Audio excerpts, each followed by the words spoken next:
Hey guys, welcome back to my channel.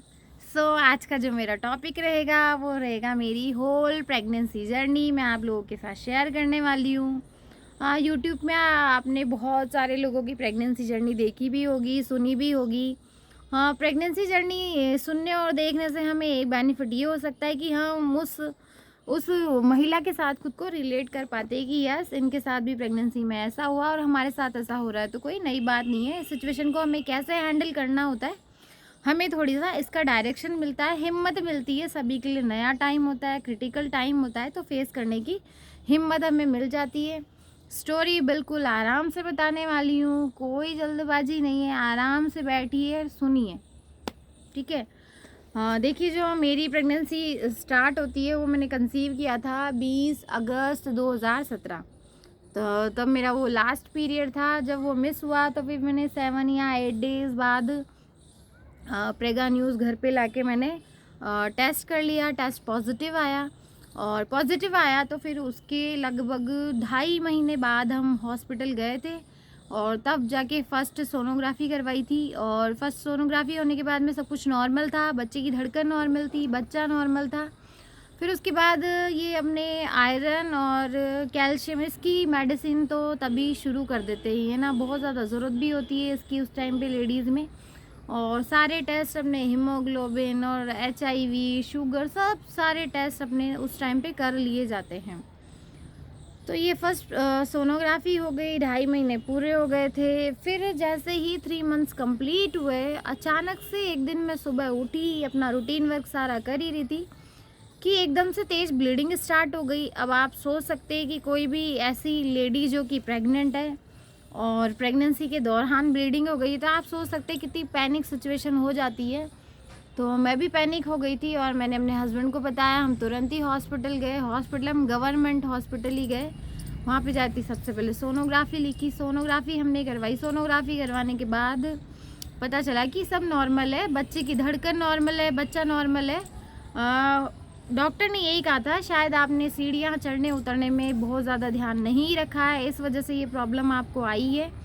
फिर उसमें मेरे प्रोजेस्टेरोन के इंजेक्शन लगे और इसके अलावा दवाइयाँ भी चली और रेस्ट भी बता ही दिया था। तो इस तरह से करके मैंने 7 डेज़ मतलब रेस्ट भी लिया, मैं कोचिंग भी नहीं गई और घर पे ही थी। मैंने 7 दिन पूरे कर लिए, तो मुझे लगा ये प्रॉब्लम ठीक हो गई और मैं वापस से अपने कोचिंग जाना स्टार्ट मैंने कर दिया। अब जैसे ही मैं कोचिंग जाके वापस घर पे आई हूँ, वापस से ब्लीडिंग की प्रॉब्लम स्टार्ट हो गई है, वापस टेंशन शुरू हो गई है। फिर वापस अगले ही दिन हॉस्पिटल जाके और सोनोग्राफ़ी करवाई है। फिर सोनोग्राफ़ी में पता चला कि सब नॉर्मल है, बच्चा नॉर्मल है, बच्चे की धड़कन भी नॉर्मल है, कोई दिक्कत वाली बात नहीं है।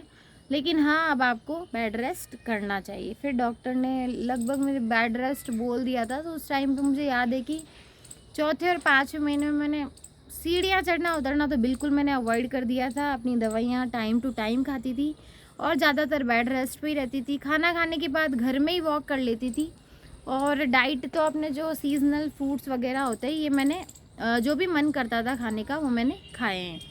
तो इस तरह से करते करते करते 5 मंथ कंप्लीट हो गए। जैसे ही 6 मंथ स्टार्ट हुआ, तो 6 मंथ में मेरा एक एग्ज़ाम भी था, मैंने वो एग्ज़ाम दिया। और उसके बाद से फिर मैंने सोच लिया कि अब शाम को रोज़ाना खाना खाने के बाद अपन को वॉक पे चलना है। तो पहले तो मैं गली में ही वॉक करती थी, फिर मैंने थोड़ा दूर वॉक करना शुरू करा। तो मुझे याद है कि ये वॉक मेरी 2 से 3 किलोमीटर डेली की हो ही जाती होगी। मैं बिल्कुल मतलब धीमी रफ्तार से जाती थी, जो मेरी स्पीड हो सकती है उस टाइम में उसी स्पीड से जाती थी, उसी स्पीड से आती थी।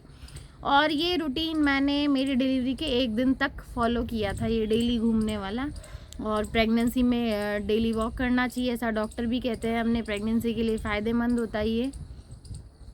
तो इस तरह से मैंने ये किया 6 मंथ से लेके और 9 मंथ। अब देखिए, जब जैसे ही 9 मंथ अपना स्टार्ट होता है और उस समय अपन को फर्स्ट एक सोनोग्राफ़ी करवानी होती है 9 मंथ की, वो मैंने करवाई। तो उसमें डॉक्टर्स चेक करते हैं कि ना बच्चे की पोजीशन क्या है और एक्सपेक्टेड डेट क्या हो सकती है प्रेगनेंसी की, वो सब लिखा हुआ आ जाता है सोनोग्राफ़ी में। तो वो सब आया उसमें, जो अब डॉक्टर ने कहा कि सब नॉर्मल है और हेड भी बच्चे का डाउन है और आपकी डेट आपको जैसे मेरे को 27 बताई, 27 मई ना सोनोग्राफी के अकॉर्डिंग कि 27 मई तक आपको दर्द वर्द भी नहीं होना, तब भी आपको आके अपने से आके एडमिट होना है। तो ये सब बता दिया और इस तरह से मेरी दवाइयाँ वगैरह चल रही थी। उस टाइम सूजन भी हो गई थी पैरों में और एक बीपी लो हो गया था, उसकी भी दवाइयाँ चल रही थी, वो मैं ले रही थी साथ के साथ। और मेरा वॉक भी चल रहा था और मैं वॉक करते करते उधर जाती थी। जब एक मंदिर भी आता था, तो मैं पर्सनली वैसे माता जी पे बिलीव करती हूँ, तो मैं पता नहीं कहती थी उनसे शुरू से ही कि ना मेरी डिलीवरी नॉर्मल ही होनी चाहिए, मुझे सिजेरियन डिलीवरी नहीं होनी चाहिए। मतलब बस ऐसे ही डर के मारे, डर बहुत ज़्यादा लगता था, तो मैं डेली कहती थी ये बात डेली, और बहुत ज़्यादा विश्वास के साथ में कहती थी। मेरी जो डिलीवरी हुई थी वो 18 मई को हुई है, लगभग रात को 11 बजे। अब मैं आपको 17 मई से अपनी स्टोरी सुनाना स्टार्ट करती हूँ। देखिए जो 9 मंथ और 8 मंथ होता है ना, उस टाइम में बच्चे की फुल ग्रोथ हो जाती है, तो उस टाइम में लेटना, सांस लेना ये बड़ा ही ज़्यादा मुश्किल हो जाता है, सोना और बार बार टॉयलेट जाना, ये सब है ना। और जिनके ट्विंस बेबी होते हैं ना, तो समझ सकते हैं उनको कितनी ज़्यादा प्रॉब्लम आती होगी, सिंगल में इतनी ज़्यादा प्रॉब्लम आती है। तो मैं 17 मई को ना लगभग मैं सोने में, तो गर्मियों के दिन थे तो लेट ही 12 बजे के करीब सोए होंगे, और सुबह पता नहीं अचानक से 4 बजे आँख क्यों खुल गई। जैसे पीरियड में अपना दर्द नहीं होता, कुछ वैसा ही दर्द स्टार्ट हो गया और ब्राउन डिस्चार्ज भी शुरू हो गया। तो ऐसा मुझे कोई आइडिया लग नहीं पा रहा था कि क्या हो रहा है नहीं हो रहा है। फिर एकदम से जैसे जैसे दिन अपना बढ़ता जा रहा है ना, तो जो कॉन्ट्रैक्शन कहते हैं इसको, संकुचन यानी कि कॉन्ट्रैक्शन इतना बढ़ता जाता है ना पेट में, एकदम से आता है और एकदम से वापस से सेटल डाउन, फिर वापस से आता है, फिर लगता है 5 मिनट बाद सब कुछ सही है।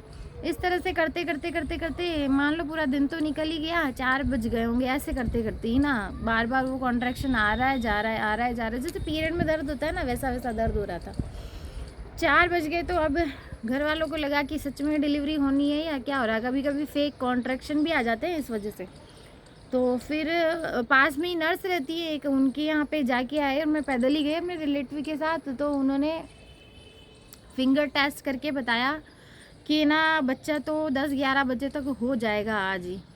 फिर वापस पैदल पैदल घर आया ना, मैंने कोई बैग वैग कुछ पैक भी नहीं करके रखा था, ऐसे ही सब चल रहा था, मतलब उसी दर्द भी चल रहे हैं। और मैं आके और 4 बजे वापस आ गई, मैं पूरा बैग पैक कर रही हूँ, जो भी सामान हमें वहाँ ज़रूरत पड़ेगी। वैसे हॉस्पिटल 3 किलोमीटर दूर ही है घर से, कोई ज़्यादा दूर नहीं है, और गवर्नमेंट हॉस्पिटल ही है। और एक्चुअली मुझे ऐसा लगता है कि गवर्नमेंट हॉस्पिटल में जाना ज़्यादा सेफ़ है ना, कि उनको किसी की डिलीवरी सिजेरियन हो या नॉर्मल हो, उनको कोई बेनिफिट नहीं है ना इस चीज़ को लेके। तो यहाँ थोड़ी अफवाहें भी थी कि ऐसा हो जाता है वैसा हो जाता है, तो यही प्रेफर करा कि गवर्नमेंट में जाना ही ठीक रहेगा। तो प्रिपेयर कर लिया सामान, और ऐसे करते करते ही ना घर पे ही 7 बज गए सामान पैक करते करते। अब ना दर्द जैसे बहुत तेज़ तेज़ आने लगे, बहुत तेज़ तेज़ आने लगे, बता नहीं सकती। यहाँ पे ना एक कहते हैं एक वो वाली दवाई ना पी लेनी चाहिए, मुझे नाम नहीं आ रहा है, वो एक तेल होता है ना, नाम मैं शायद भूल गई उसका ना, याद आएगा तो मैं बाद में मैसेज में या ऐसे पिन कर दूँगी। मैं उस तेल का ही नाम भूल गई। वो एक तेल आता है ना, इतनी सी शीशी में आता है, वो तेल ना दूध में लेके और मुझे पिला दिया। मतलब मेरी सासू माँ ने ऐसे बोला कि वो पी लेना चाहिए, डिलीवरी बिल्कुल ठीक हो जाएगी, ऐसे कैसे जो भी है। तो मैं उसे, हाँ, कैस्टर ऑयल, पता नहीं कौन सा ऑयल होता है, एक होता है एक ऑयल है ना, मुझे उसका नाम अभी याद नहीं आ रहा है, आप लोग को याद हो तो कमेंट कर देना। वो मुझे दूध के साथ मिक्स करके और मैंने वो ले लिया था। अब ऐसे करते करते एम्बुलेंस बुला ली, और एम्बुलेंस से हॉस्पिटल चल गए। हॉस्पिटल जाते जाते ना 8 तो बज ही गए। उन्होंने जो भी डॉक्यूमेंट्स थे मेरे, अब तक की जितनी भी सोनोग्राफी की रिपोर्ट है, मेरे जितने भी टेस्ट वगैरह हुए हैं, सारी रिपोर्ट ले ली, नाम वाम लिख लिया, जो भी उनको दस्तावेज़ चाहिए थे उन्होंने ले लिए, और मुझे एडमिट कर लिया। उन्होंने एडमिट करके वापस से उन्होंने भी 2 फिंगर टेस्ट करा, तो वो उनको भी लगा कि हाँ अब तो डिलीवरी का टाइम तो आ ही गया है। और उन्होंने एक मेरे को 1/4 एक दवाई गोली दे दी, मतलब वो मेरे जीभ के नीचे रखनी थी बस। वो दवाई लेने के बाद तो मैं क्या बताऊँ आपको, मतलब जो दर्द का जो आने की स्पीड और दर्द मतलब बहुत तेज़ हो गया है ना। 8 बजे की बात बता रही हूँ मैं, ये 1 घंटा भी निकल गया कैसे तैसे। अब 9 बजे से लेके और लगभग जब तक डिलीवरी नहीं हुई तब तक, अब है ना जो दर्द की स्पीड है ना, मतलब सभी बढ़ गया था। अब कॉन्ट्रैक्शन भी जो आ रहे थे बड़े तेज़ आ रहे थे, दर्दनाक आ रहे थे। मतलब बस यही है, मैं तो भगवान का ही नाम ले रही थी कि हे माता जी बस नॉर्मली होना चाहिए सब, है ना। वही बड़ा डर लगता है, मतलब ये हॉस्पिटल के काम से शुरू से ही बहुत ज़्यादा, मतलब ऐसे डरपोक रही हूँ, बता नहीं सकती हूँ आपको। बहुत ज़्यादा डरपोक रही हूँ। मेरी आत्मा ही जानती है कि कैसे क्या है नहीं है। बहुत सारे लोग रिलेट कर पा रहे होंगे जिनको हॉस्पिटल का फियर कईयों को लगता है ना, वैसा ही कुछ था। बहुत ज़्यादा डर था मन में। अब बस यही सब चलता रहा। कॉन्ट्रैक्शन आने की स्पीड बहुत ज़्यादा तेज़ हो गई ना। अब वो दर्द है ना, अपन ऐसे कह सकते हैं कि ना सहन तो करना ही पड़ता है उस टाइम पे, है ना। बहुत ही खतरनाक वाला होता है। लेकिन क्या पता, मुझे ऐसा भी फील होता है कि शायद जो भी है अपने अर्थ पे, जो भी एनर्जी है जिसको हम भगवान के लिए, गॉड के लिए, जो भी ईश्वर, अल्लाह, जो भी हम कहते हैं, कहीं ना कहीं शायद वो हमको थोड़ी बहुत तो शक्ति देते ही हैं उस दर्द को सहन करने की, ऐसा मुझे लगता है। तो यही सब चलता रहा चलता रहा चलता रहा और फाइनली तो फिर 10:40 पे मेरी डॉटर हुई थी।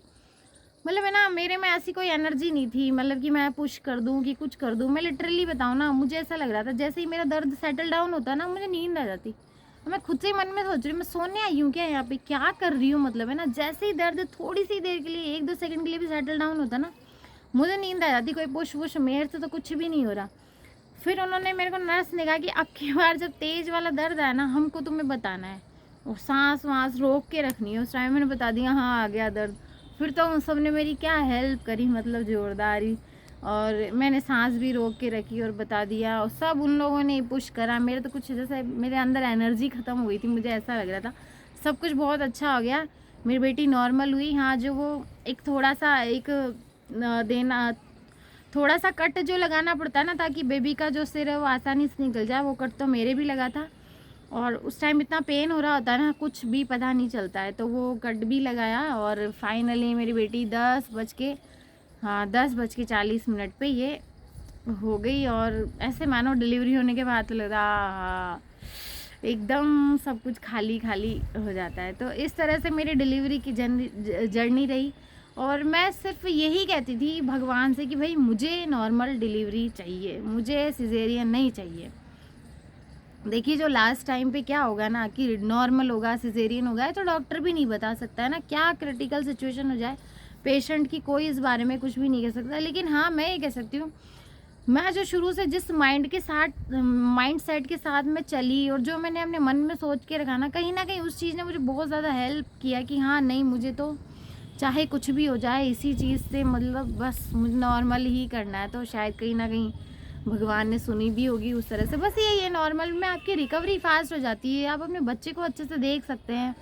और सिजेरियन में खुद को भी थोड़ा ठीक होने में टाइम लगता है ना। सिजेरियन कोई छोटा मोटा नहीं होता है, सर्जरी तो सर्जरी होती है, तो उसमें आपको खुद को भी ठीक होने में टाइम लगता है, फिर बच्चे की भी केयर करनी है। मैं तो ये कहूँगी भगवान सभी के नॉर्मल ही हो, बाकी तो अब सोच ही सकते हैं अपन क्या होता है नहीं होता। अपनी अपनी तरफ से जहाँ तक कोशिश हो सके सब नॉर्मल की करते हैं ना। तो इस तरह से मेरी पूरी जर्नी रही है और सब ठीक ठाक रहा है। मेरी बेटी बिल्कुल सही है, अब वो 5 इयर्स की होने वाली है और गवर्नमेंट हॉस्पिटल में ही मेरी डिलीवरी हुई है। सब कुछ ठीक ठाक हो गया। बस यही मेरी प्रेगनेंसी जर्नी थी। आई होप आपको अच्छी लगी हो तो लाइक करें। आज के लिए इतना ही, धन्यवाद।